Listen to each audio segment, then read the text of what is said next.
함께 예배드리시는 우리 모든 성도님들에게 하나님의 은혜가 충만하게 임하시기를 축복합니다. 많은 분들이 목사님을 찾아와 가지고 묻는 질문이 있죠. 여러 가지 질문을 할 겁니다. 어떻게 살아야 됩니까?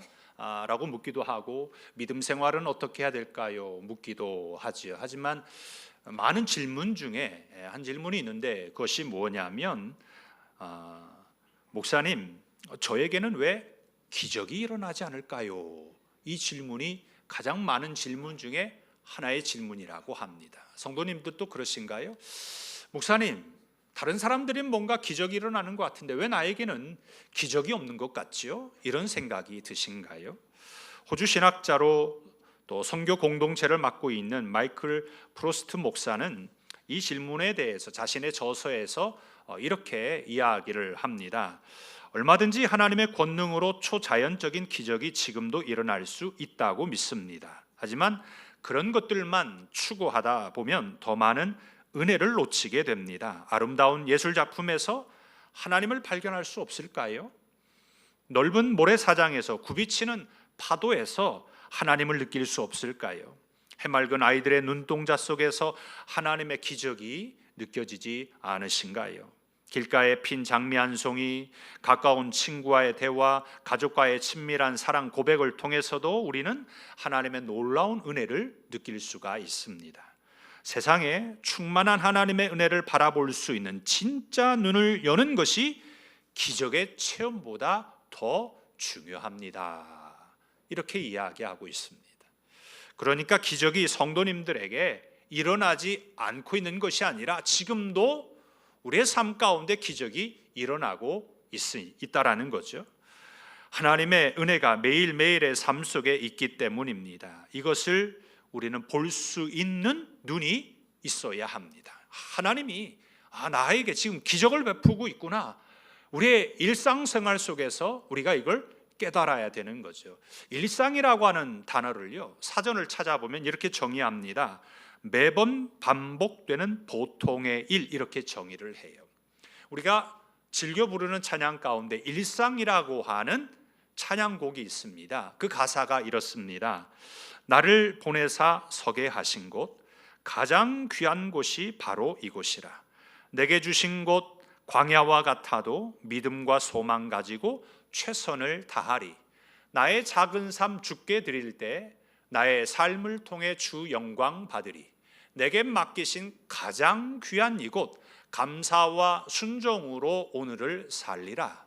나의 일상을 통해 하나님께 영광을, 나의 일상을 통해 생명의 복음을, 내게 맡기신 이곳 나를 부르신 곳에 하나님의 나라가 이루어지길 원합니다. 한 번쯤 들어보셨을 것이고, 또 이 일상이라는 곡을 좋아서 또 부르시는 분들도 계실 겁니다. 일상, 반복되는 보통 일, 한편으로 보면 지루할 수 있습니다. 그런데 지루한 것을 지루하지 않게 하는 것은 의미를 부여할 때 지루하지 않을 수가 있습니다. 찬양의 가사처럼 감사와 순종으로 살아가게 됩니다. 우리 일상이 어떠신가요? 광야와 같으신가요? 학생들은 공부하는데 시험 좀 제발 안 봤으면 좋겠다 그러죠. 곧 있으면 중간고사래요. 아이들이 지금 시험 보는데 정신이 없을 겁니다.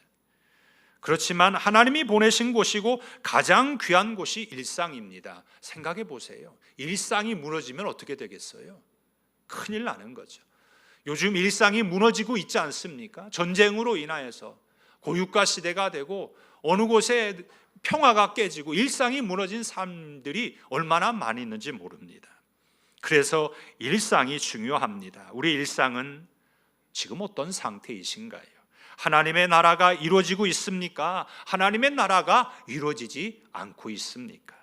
성도 여러분의 일상이 고단하고 버겁고 힘들지만 하나님의 나라가 이루어지는 거룩한 일상 되시기 바랍니다.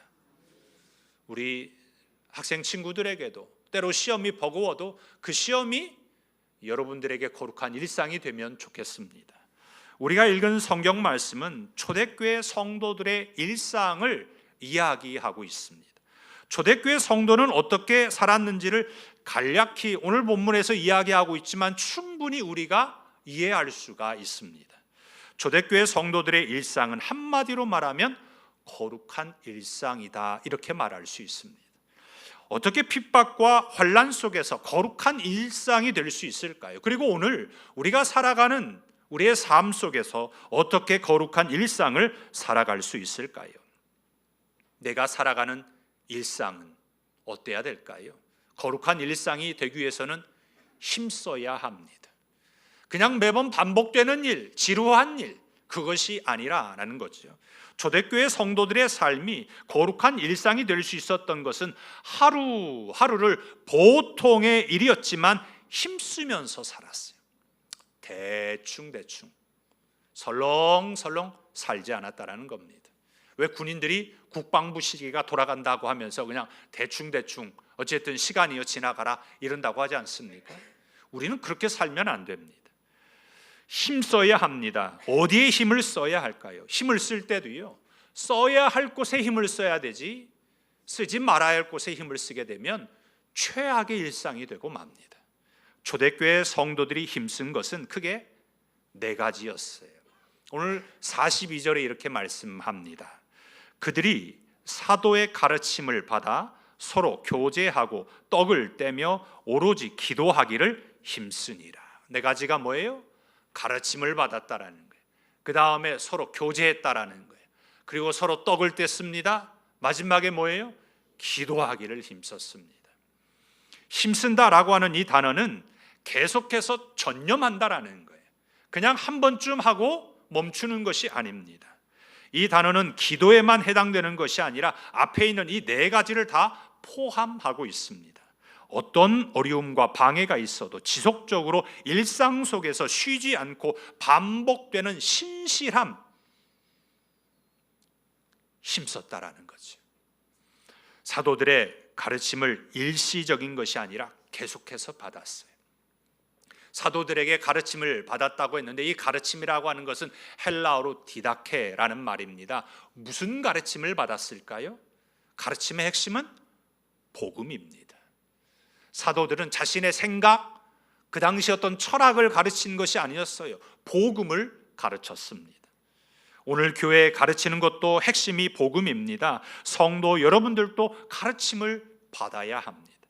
그리고 교제에 힘썼다고 했습니다. 교제는 그저 정신적인 교제만이 아니라 물질적인 교제까지 포함합니다. 여기서 교제는 사귄다라고 하는 의미와 함께 헌금의 의미로도 사용이 되었습니다. 세 번째는 떡을 떼었다 그랬어요. 이 떡을 떼었다라고 하는 것은 단순한 식사를 의미하지 않습니다. 예수님께서 제자들을 불러 모으셔가지고 유월절 식사를 성찬으로 바꾸시죠. 이스라엘 백성들이 이 성찬에 참여했다라는 거죠. 당시에 가나안에서 식사를 못하는 사람들이 참 많았어요. 하지만 사람들이 모여서 떡을 떼면서 애찬을 했어요. 식사도 하긴 했지만 마지막에 예수님께서 가르쳐 주신 대로 모일 때마다 떡을 떼면서 나를 위하여 찢기시고 흘린 피라고 하는 그 주님을 기억하고 생각하면서 성찬에 참여했습니다. 그리고 마지막으로 힘썼던 것이 기도입니다. 마가의 다락방에서 120명의 사람들이 모여서 힘써 기도할 때 어떤 역사가 일어났어요? 각 사람에게 성령이 불의 혀처럼 임하였다 그랬습니다. 예수님께서 가르쳐 주신 기도가 있습니다. 초대교회 성도들이 거룩한 일상이 될 수 있었던 이유는 힘썼다라는 거죠. 기도에 힘썼어요. 교제에 힘썼습니다. 떡을 떼는 것에 힘썼습니다. 가르침을 받는 것에 힘썼습니다. 그것이 거룩한 일상이 되게 바꾸었습니다. 요즘 내가 힘쓰고 있는 것이 무엇인가요? 요즘 먹고 사는 것에만 힘쓰고 계신가요? 그것만으로는 거룩한 일상이 되지 않습니다. 먹고 사는 것에만 힘쓰다 보니까 지치는 거죠. 먹고 사는 것에만 쫓아 살다 보니까 무너지게 되는 겁니다.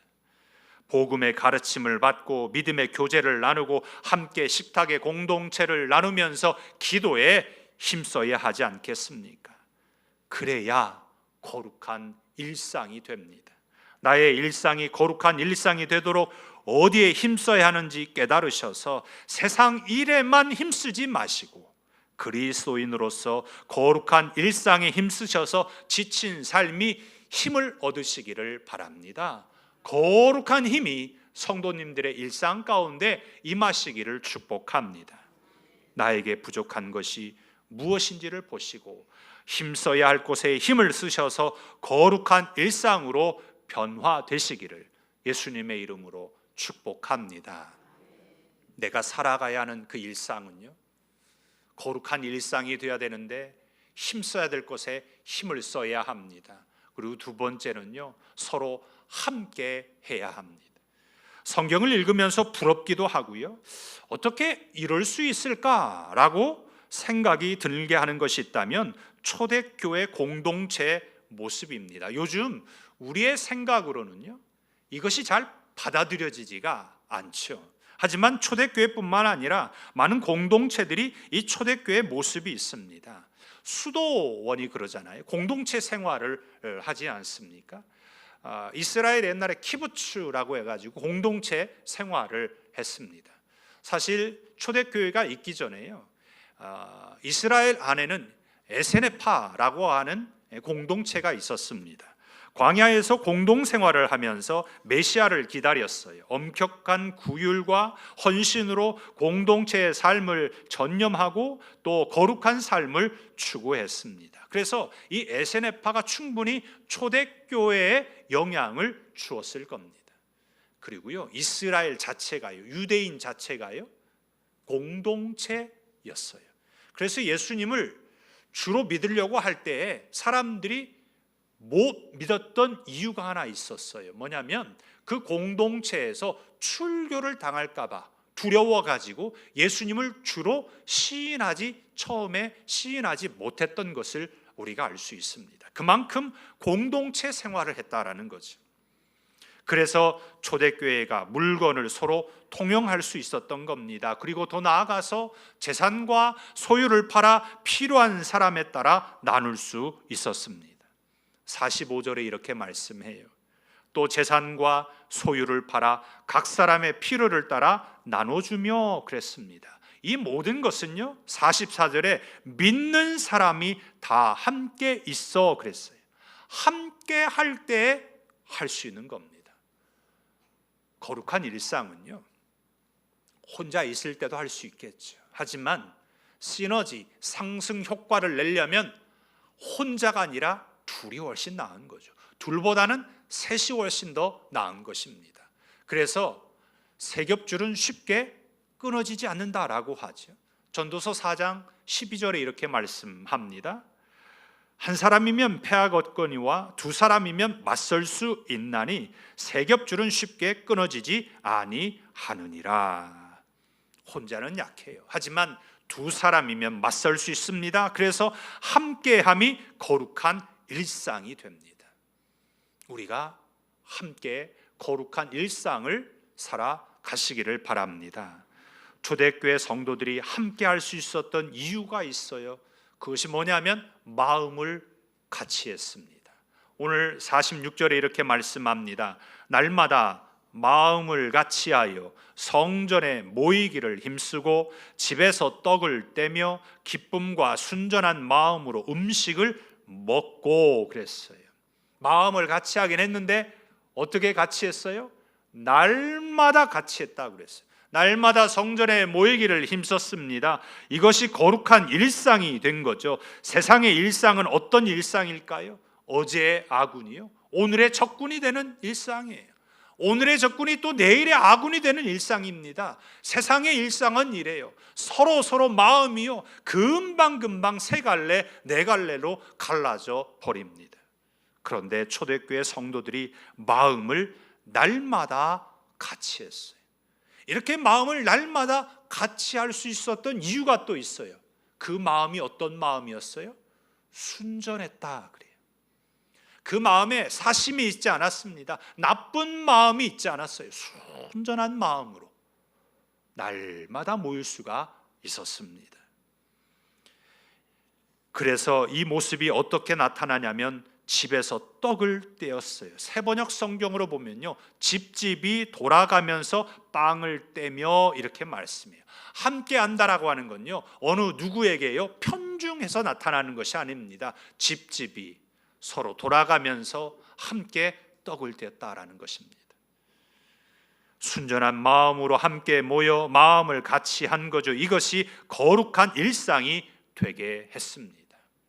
오늘 나의 삶이 어떤 마음과 어떤 모습으로 있으십니까? 세상은 깨끗하지 못한 마음과 이기적입니다. 그래서 함께 하지 않습니다. 세상은 함께 했다 할지라도 잠깐 했다가 마음이 맞지 않으면 언제든지 뒤돌아섭니다. 비수를 꽂는다고 하지요. 하지만 믿음의 성도에게 거룩한 일상은 서로를 이해하고 용납하고 마음을 같이 해야 됩니다. 나는 할 수 없을 때가 있죠. 하지만 내 안에 계시는 예수님이 나와 함께 하시면 우리는 날마다 마음을 같이 하면서 모일 수 있습니다. 예수님이 나와 함께 하셔서 내 옆에 있는 믿음의 성도들과 함께 집에서 떡을 떼고 기쁨의 거룩한 일상이 되시기를 바랍니다. 나의 거룩한 일상을 위해 순전한 마음을 가지고 음식을 함께 나누면서 누구와 함께 하시겠습니까? 나는 누구와 함께 순전한 마음을 가지고 그 떡을 함께 나누시겠습니까? 그곳에 우리 예수님이 함께 하실 줄 믿습니다. 내가 살아가는 일상은요, 힘써야 할 곳에 힘을 써야 합니다. 그리고 서로 함께 해야 돼요. 세 번째는 호감이 있어야 합니다.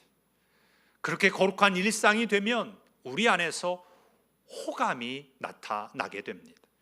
초대교회 성도들에게 예루살렘 사람들이 호감을 가졌어요. 사람들은 라이프 스타일이라고 말을 하죠. 자신만의 삶에 어떤 스타일이 있다고 합니다. TV나 드라마에 보게 되면 연예인들이 살아가는 삶의 모습들이 나오죠. 요즘은 페이스북이라고 해가지고요, 자신들이 어떻게 살아가는지 그 삶을 막 올려요. 그리고 사람들이 그것을 서로 보면서 공유합니다. 그러면서 그런 마음이 있죠. 연예인들의 모습을 보면서 야, 나도 저렇게 누리면서 살면 좋겠다, 이런 꿈을 꿔요. 그래서 아이들이 한동안 꿈이 뭐였냐고 물어보면 다 한결같이 하는 말이 연예인이요. 연예인이 되고 싶다라는 거예요. 보여지는 것이 너무나 좋으니까. 그런데 어떤 사람은요, 선한 일을 하면서 나도 저렇게 기부하면서 살면 좋겠다, 이렇게 이야기하는 사람도 있습니다. 배려하는 거죠. 나도 저렇게 나누면서 베풀면서 살면 좋겠다, 여기에 호감을 갖습니다. 그러면 삶의 일상을 따라 하고 싶게 되죠. 우리의 삶은 이상과 현실에서 때로 힘들어할 때가 있습니다. 현실과 이상이 너무나 다르기 때문이죠. 이상은 문자로만 보면 신화에 불과합니다. 하지만 이것이 일상으로 나타나게 되면 호감을 갖게 됩니다. 안 되는 줄 아는데 되더라는 거죠. 안 되는 줄 알았는데 되는 것을 보게 됩니다. 거룩한 일상의 역사로 나타나요. 오늘 우리가 읽은 47절의 말씀을요, 세번역 성경으로 보면 이렇습니다. 하나님을 찬양하였다. 그래서 그들은 모든 사람에게서 호감을 샀다. 주님께서는 구원받는 사람을 날마다 더하여 주셨다. 예수님을 믿는 사람들의 모습이요, 사람들의 눈에 좋아 보였어요. 예수 믿는 사람들을 보니까 너무나 좋게 보였습니다. 왜 그랬을까요? 사람들은 일반적으로 잘 되면 다 누구 덕분이라고 그래요? 내 덕분이라고 그래요. 안 되면 다 누구 탓이에요? 너 때문이라고 남 탓을 하게 되죠. 그런데 예수 믿는 사람들을 보니까 자신을 드러내지 않아요. 자신의 영광으로 돌리지 않고 자기를 자랑하지 않습니다. 생색내지 않는 거예요. 하나님을 찬양하고 있었어요. 하나님이 하셨습니다. 하나님이 하게 하셨어요. 이렇게 고백하는 거지요. 하나님께 영광을 돌렸습니다. 그래서 주께서 구원받는 사람을 날마다 더하게 하시니라, 이렇게 말씀해요. 예수님을 믿는 사람들이 날마다 늘어났어요. 누가 그렇게 하셨다고 고백해요? 주께서 하셨다라는 거예요. 사도들이 했습니다. 재산과 소유를 판 사람들이 했습니다. 집집마다 자기 집을 오픈한 사람이 했습니다. 이렇게 말하지 않았어요. 주께서 하셨습니다. 사람 냄새가 없어지니까요. 오직 예수 그리스도의 향기가 나타났습니다. 사람들이 호감을 갖게 된 겁니다. 그래서 예수님을 믿는 사람들이 늘어났어요. 이방 땅이었던 안디옥 교회에서 처음으로 그리스도인이라고 하는 이름이 불려지게 됩니다. 처음에 예수 믿는 사람들을 핍박했어요. 지금도 이 초대교회 가운데 예수 믿는 사람들을 핍박했습니다. 종교 지도자들이, 사두개인, 바리새인, 제사장들이요, 예수님을 모함해서 십자가에서 달려 죽게 만들었기 때문에 사람들은 그런 생각을 하는 거죠. 아니, 십자가에 죽은 사람이 무슨 그리스도가 될까? 이 생각을 갖게 되는 거죠. 그런데 예수 믿는 사람들을 보니까 생각이 달라지는 거예요. 아, 예수 믿는 사람들 다른데? 이 생각을 하는 거죠. 그러면서 예수님이 어떻게 사셨는지에 대한 이야기가 사람들에게 입에 입소문을 타고 전해지게 된 거죠. 아, 예수님이 병든 사람도 고쳐주었대. 예수님이 가난한 사람도 도와주었대. 예수님이 귀신 들린 자도 쫓아주었대. 오병이의 기적을 베풀어 주셨대. 예수님께서 하나님 나라에 대한 말씀을 해주셨대. 그러다 보니까 한 사람 한 사람씩 그 생각이 바꿔지게 된 거죠. 그래서 예수님 닮은 사람이라고 하는 의미로 그리스도인이라고 불려지게 된 겁니다. 예수님을 닮은 사람은 세상에서 비호감이 아니라 호감이 되어야 되지 않겠습니까? 나는 사람들에게 호감을 줍니까? 아니면 비호감을 줍니까? 사람들이 내가 살아가는 삶의 모습을 보면서 호감을 가져야 되지 않겠습니까? 아유, 저 사람 비호감이야. 상대 못할 사람이야.